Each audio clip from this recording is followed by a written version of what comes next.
Assalamualaikum warahmatullahi wabarakatuh. Beredar video di media sosial, aing panas bergetar.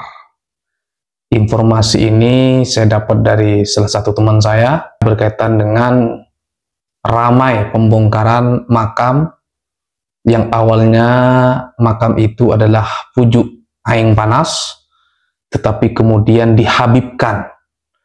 Ini mungkin erat kaitannya dengan proses habibisasi yang dilakukan oleh kalangan Ba'alawi atau oknum yang tidak bertanggung jawab yang mengatasnamakan kalangan Ba'alawi. Ya, kita nggak tahu seperti apa karena sampai detik hari ini aparat keamanan belum melakukan investigasi secara khusus berkaitan siapa aktor di balik perusakan atau perubahan nama-nama makam, khususnya nama-nama makam yang dikeramatkan di Indonesia. Kembali kepada berita di Aing Panas ini. Nah, ini lagi Habib Amir Hasan Al-Qadri.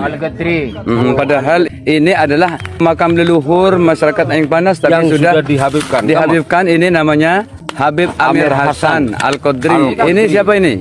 Ini Habib siapa? Wah, ini pujuk Pao. Waduh, pujuk Pao. Pujuk Nadamah. Ini pujuk Nadamah. Kak itu bin Toha Mas ini. Ini kok boleh? Ini kan Habib Abdurrahman bin Hussein bin Toha Al apa ini? At-Tahir. Ya Allah, ya Allah. Banyak yang dihabibkan di sini. Sudah beberapa nama ini yang dihabibkan ini. Ini semuanya ini dari negeri Abroha, penghancur Ka'bah Yaman Selatan. Ya Allah. Tempat PKI.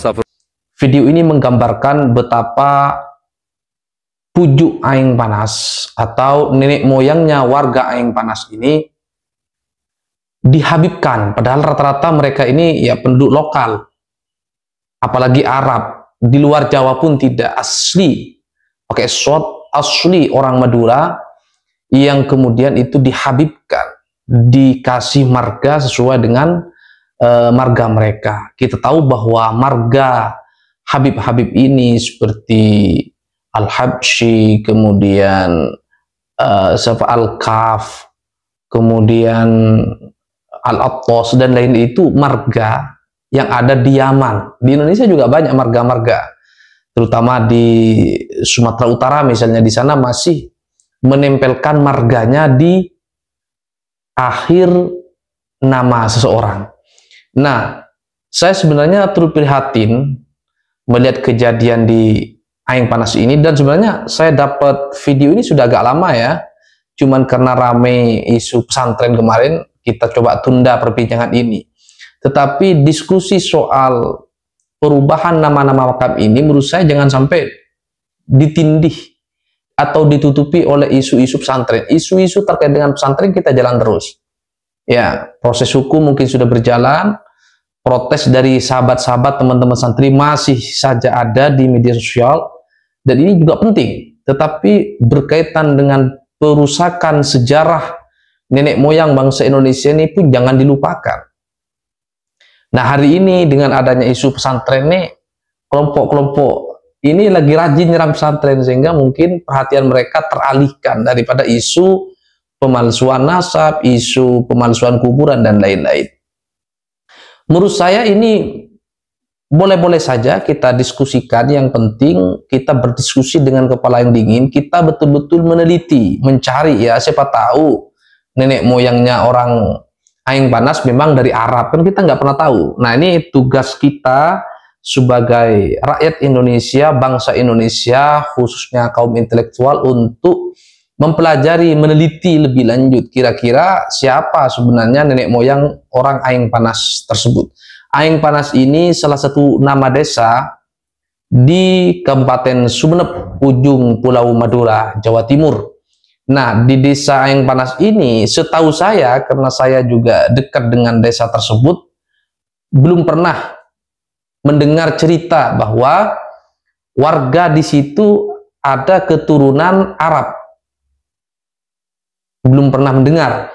Tetapi mungkin teman-teman yang sudah melakukan penelitian secara ilmiah pernah mendengar atau menemukan fakta-fakta di lapangan seperti manuskrip, catatan-catatan orang tua dulu bahwa mereka ini memiliki silsilah yang nyambung ke sana, itu wallahu a'lam. Yang pasti apa yang terjadi hari ini, ya, makamnya konon sudah dibongkar, makamnya sudah diganti lagi, dan itu kan sebelumnya itu ada makam sebelumnya yang sudah punya nama, puju ini, puju ini, puju ini, kemudian ditambah dengan nama-nama marga Yaman.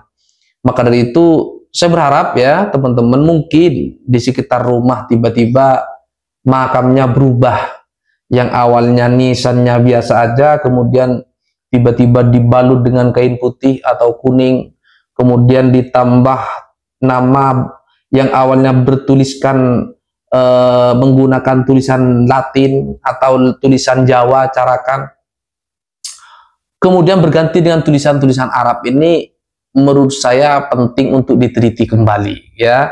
Jangan sampai merusak sejarah peradaban Nusantara, jangan sampai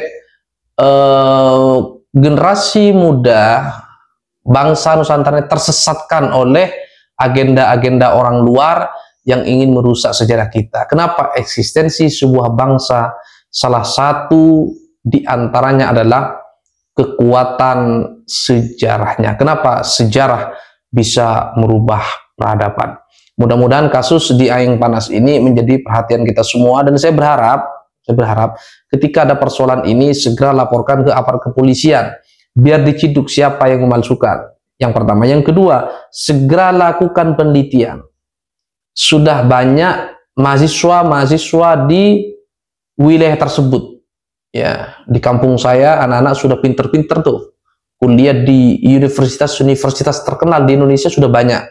Tinggal tugas mereka adalah memiliki kepedulian jika ada persoalan-persoalan di lapangan berkaitan dengan perubahan nama pada makam, itu segera dilakukan penelitian. Jadikan aja misalnya tema skripsi, tema tesis, misalnya membongkar siapa sebenarnya nenek moyang desa Aeng Panas, misalnya. Itu kan bisa dibuat penelitian skripsi atau tesis dan lain-lain.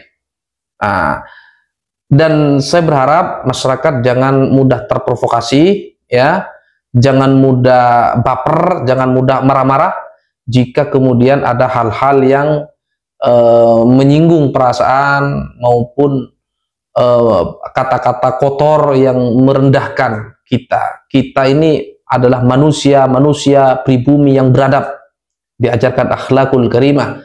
Jika ada persoalan kita selesaikan secara baik-baik dan kekeluargaan. Jadi persoalan perubahan nama makam ini bukan hanya terjadi di Madura, di beberapa wilayah khususnya di Jawa Timur pun sudah banyak, sehingga perlu mendapatkan perhatian khusus dari pihak aparat keamanan. Jangan sampai isu perubahan nama-nama makam ini terus mengalir tanpa ada ujung, sehingga menimbulkan keresahan di tengah-tengah masyarakat dan menimbulkan konflik sosial.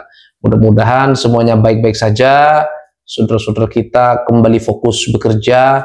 Dan yang terakhir sebagai penutup daripada perbincangan ini, sekali lagi saya mengajak kepada mahasiswa yang ada di sekitar itu untuk melakukan penelitian.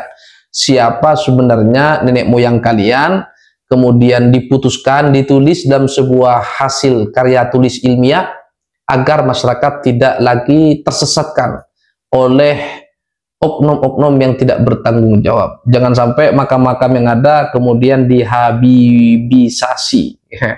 Semua diklaim menjadi orang Yaman, jadi nggak elok itu loh. Silakan jadi orang Yaman. Ya, satunya orang Maroko, satunya orang Mesir, satunya orang Prancis, satunya orang Indonesia, satunya orang mana, yang penting kita tetap multikultural, Bhinneka Tunggal Ika, berbeda-beda, tapi tetap satu tujuan. Apa tujuannya?